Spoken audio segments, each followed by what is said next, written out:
From the shores of Gallipoli to city streets and country towns, Australians young and old have massed in dawn services and marches, paying tribute to the men and women who lost their lives in war. Prime Minister Julia Gillard joins thousands of pilgrims for the service at Gallipoli in Turkey to remember the nearly 9,000 Australians who died 97 years ago in that disastrous venture of World War I.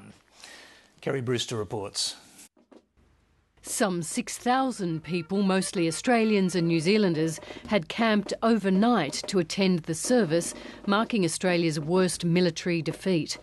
The Prime Minister, Julia Gillard, cited the Gallipoli campaign as Australia's first act of nationhood, hallowed by sacrifice and loss. We come back, as we will always come back, to give the best and only gift that can matter anymore. Our remembrance.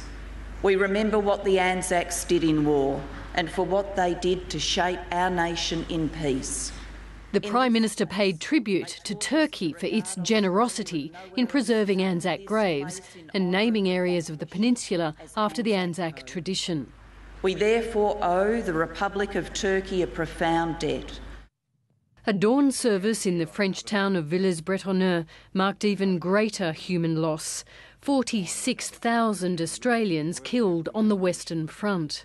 It is difficult to imagine that 94 years ago today, this same ground was rent by lines of trenches, that it teemed with soldiers, and that the town of Villers-Bretonneux was the scene of violent combat between armies, then in their fourth year of war. People gathered in their tens of thousands at dawn ceremonies in Australia's capital cities.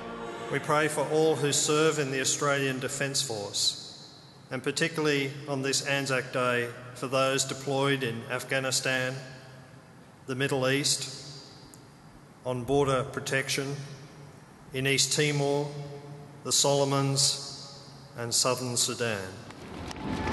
The growing popularity of Anzac Day could be seen in the large crowds cheering veterans and serving military personnel as they marched through city streets. I think we've got a huge crowd, we've been very well warm received, and it's a moving day. Granddaughters walked with their grandfathers. I'm marching in honour of his brother, my great-uncle Eric. In Sydney and Brisbane, large police contingents also marched. Veterans of the gruelling campaign against the Japanese in New Guinea gathered near Port Moresby at the largest war cemetery in the Pacific. Very emotional. Very emotional. I find it difficult to keep it in, really. There are so many that we knew who are down there. Among those buried is Private Frank Archibald, an Indigenous digger killed by a Japanese sniper. Soil from his home country in northern New South Wales was sprinkled on his grave, and his spirit finally guided home with music. At Gallipoli, source of Australia's Anzac Foundation story, Corporal Ben Roberts-Smith, Afghanistan war hero and one of Australia's most decorated soldiers, reflected on the meaning of the day.